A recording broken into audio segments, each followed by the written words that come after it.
भरतपुर नाम के गांव में मनीष अपनी पत्नी रेखा और 2 बच्चों बंटू और चिंकी के साथ रहता था। मनीष अपना एक छोटा सा ढाबा चलाता था। मनीष बड़ा ही लजीज खाना बनाकर बेचता था, जिससे उसका ढाबा ठीक ठाक चलता था। वाह यार मनीष, क्या लाजवाब खाना है। तुझे पता है, इतना स्वादिष्ट पालक पनीर मेरी माँ भी बनाया करती थी यार। सच में मनीष भाई, मजा आ रहा है। उसके ढाबे पर उसके गांव के और आसपास के गांव के लोग खाना खाने आते रहते थे। लेकिन अब जुलाई का महीना शुरू हो चुका था।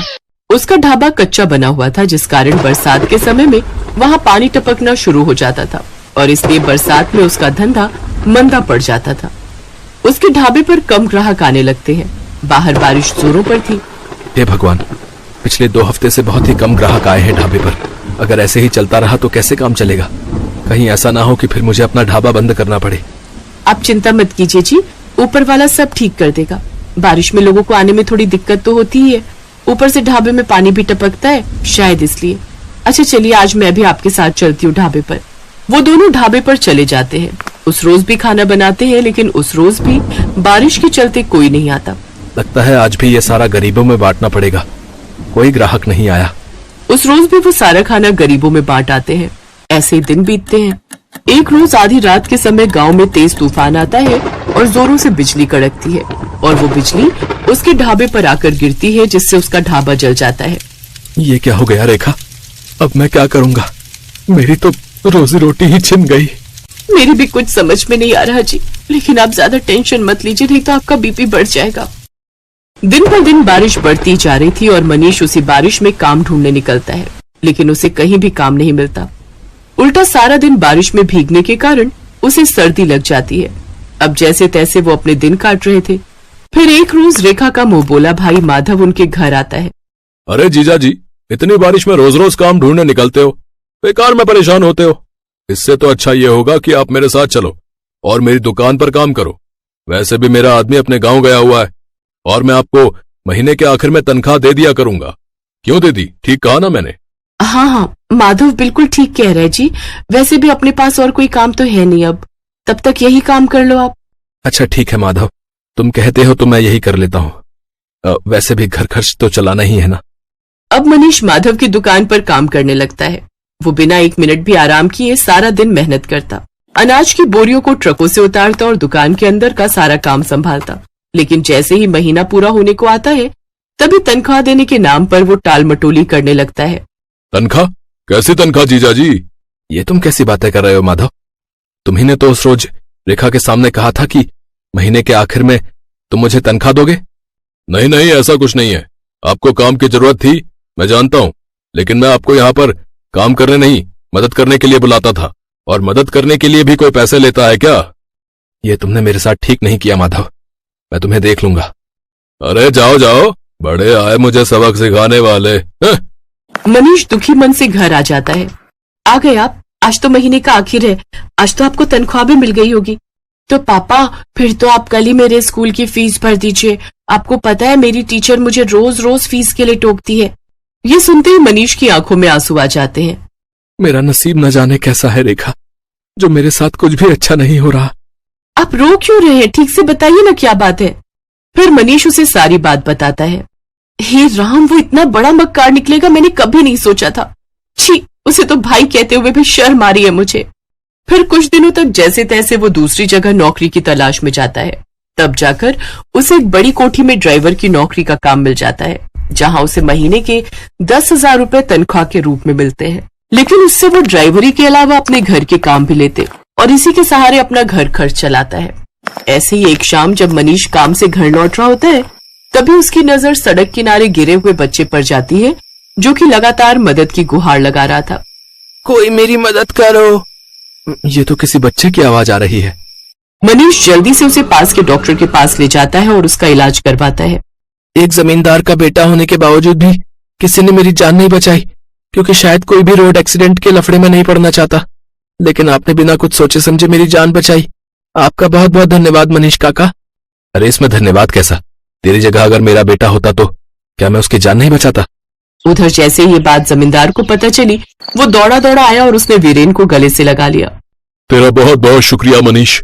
अगर आज तू ना होता तो पता नहीं मेरे बेटे का क्या होता। ये ले मनीष, इसे मेरी तरफ से इनाम समझकर रख ले। ये आप क्या कह रहे हैं जमींदार साहब? मुझे इन पैसों की कोई जरूरत नहीं है। रख लो मनीष, तुमने मेरे जान से प्यारे बेटे को बचाया है, तो उसके आगे तो ये सब कुछ भी नहीं है। मनीष जब घर आकर देखता है तो वो पूरे 5 लाख रुपए होते हैं। ये देख वो बहुत खुश होता है। अब वो जल्द ही सड़क किनारे अपनी जमीन पर खुद का पक्का ढाबा खोल लेता है। सड़क किनारे होने से अब उसकी और भी ज्यादा कमाई होने लगती है। अब बरसात में न तो उसके ढाबे की छत टपकती और न ही ग्राहकों की कमी होती, क्योंकि गाड़ियों में घूमने निकले लोग उसके ढाबे पर ही अपनी गाड़ी रोकते और लजीज लजीज खाना खाकर बारिश के मजे लेते। अब मनीष अपनी पत्नी और बच्चों के साथ खुशी खुशी रहता।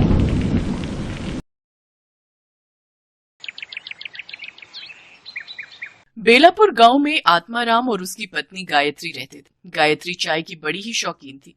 जैसे ही बारिश का मौसम आता तब तो वो बस हर वक्त चाय की रट लगाती रहती। उसका पति आत्माराम मेहनत मजदूरी करके कुछ पैसे कमाता था। गायत्री घर संभालती थी, लेकिन वो चाय की इतनी शौकीन थी कि घर में राशन हो ना हो, लेकिन चाय बनाने का हर सामान हर पल उसके घर में रहता था। उसके पति को जब भी मजदूरी मिलती तो वो उसमें से राशन के साथ साथ अपनी चाय पत्ती और चीनी एडवांस में हिलाकर रख लेती। इतना सारा चाय बनाने का सामान फिर ले आई? अरे चाय की दुकान खोलने का इरादा है क्या? वाह मेरे पति देव, क्या आइडिया दिया है। ऐसा क्या कह दिया मैंने? वो तो तुम्हें सुबह ही पता चलेगा। गायत्री के पास एक पुराना टेबल था। अगले दिन सुबह उसने उस टेबल पर चाय की दुकान लगाने का फैसला किया। वो अपने उस टेबल को घर के बाहर ले आई और उस पर चाय बनाने का सामान रख दिया। मॉनसून का समय था, जिससे मौसम काफी सुहाना हो रखा था। चाय ले लो, सिर्फ 5 रुपए में चाय। आओ आओ, इस सुहाने मौसम में चाय का मजा लो। कुछ ही देर में उसके पास चाय पीने के लिए लोग आने लगे। ठंडी ठंडी हवा, मॉनसून का महीना, सुहाना मौसम और ऊपर से अदरक इलायची मसालों वाली चाय। बहन जी, एक कप मुझे भी देना। ऐसे ही देखते सुबह से दोपहर हो गई। आत्माराम गुस्से में बड़बड़ाता हुआ बाहर आया। सारा दिन बस लोगों को चाय ही पिलाती रहोगी या घर में खाना भी बनाओगी? हाँ तो कौन सी आफत आ रही है? दिख नहीं रहा बीवी बिजनेस कर रही है, खुद ही जाकर बना लो खाना। लेकिन मेरी माँ, बनाओ किसमें? चूल्हा तो तुम हथिया कर बैठी हो। अरे हाँ, मैं तो भूल ही गई थी। अच्छा, आज मेरा काम का पहला दिन है, परेशान मत करो। खाना अब सीधा रात को ही खाना, तब तक इस चाय से ही काम चलाओ। लो, एक कप चाय पियो। नहीं पीनी है तुम्हारी चाय। हे भगवान, मैं क्या करूं इस औरत का? काश कि कोई चाय देने वाला पेड़ होता जो सारा दिन बस चाय ही देता रहता। शाम को जब ग्राहक आने बंद हो गए तो गायत्री ने चूल्हा अंदर ले जाकर रख दिया और उसमें खाना बनाने लगी। साथ ही उसने चाय के पतीले में बची हुई थोड़ी सी चाय को अपने घर के आंगन में लगे पेड़ की जड़ों में डाल दिया। सुबह जब गायत्री आंगन में झाड़ू लगा रही थी तो उसकी नजर उस पेड़ पर गई। अरे, एक रात में इस पेड़ पर इतने फल कैसे लग गए? कल रात तक तो इसमें कुछ भी नहीं था। तभी वहाँ आत्माराम भी आ गया। हाँ, इसमें तो बहुत सारे फल लगे हैं, चलो एक तोड़ कर देखते हैं। आत्माराम ने फल तोड़ा तो उस फल में से चाय निकली। इस फल में चाय? भला ये कैसे हो सकता है? हाँ, चाय, क्योंकि मैं एक जादुई पेड़ हूँ। कल तुमने मेरी जड़ में चाय डाली थी, इसलिए अब तुम्हें हर रोज चाय मिलेगी। तुम जितनी चाहो उतनी चाय के फल मुझसे तोड़ सकते हो। वाह, ये तो बहुत ही अच्छा हुआ। अब हम बिना लागत लगाए ही लोगों को मुफ्त की चाय बेचेंगे और खूब मुनाफा कमाएंगे। अच्छा सुनिए जी, ग्राहक आते ही होंगे, तुम जल्दी से इन फलों से चाय निकाल कर केटल में डालो ताकि मैं उन्हें बेच सकूं। उन्होंने जल्दी से केटल में चाय भरी और फिर गायत्री उसे अपने टेबल लगाकर बेचने लगी। गायत्री बहन, आज तुम चाय चूल्हे पे नहीं बना रही? इस केटल में तो ठंडी होगी ना? नहीं भाई साहब, चाय एकदम गर्म है, बस अभी चूल्हे से उतार कर लाई हूँ। इस चाय में बड़ा ही स्वादिष्ट स्वाद है भाई। अब गायत्री के ग्राहक और भी बढ़ गए, क्योंकि जो स्वाद उस पेड़ की चाय का था वैसा स्वाद उन्हें और कहीं नहीं मिला। गायत्री अब खूब मुनाफा कमाने लगी। वो हर रोज सुबह फल तोड़ती और उसमें से चाय निकाल कर लोगों को बेचती। एक रोज ऐसे ही रात को बहुत तेज आंधी तूफान चलने लगे और जोरों की बारिश हुई, जिसमें कि उस पेड़ पर लगे सभी फल टूटकर नीचे गिर गए। ये देख गायत्री बहुत परेशान हो गई और रोते हुए भगवान से प्रार्थना करने लगी। हे भगवान, ये क्या, सारे फल तो नीचे गिर गए। अब मैं अपने ग्राहकों को मुफ्त की चाय कैसे बेचूंगी? सोचा था अब हमारे अच्छे दिन आएंगे, अब हम कुछ बचत कर पाएंगे, लेकिन लगता है हमें फिर से दिहाड़ी मजदूरी करके जीवन काटना होगा।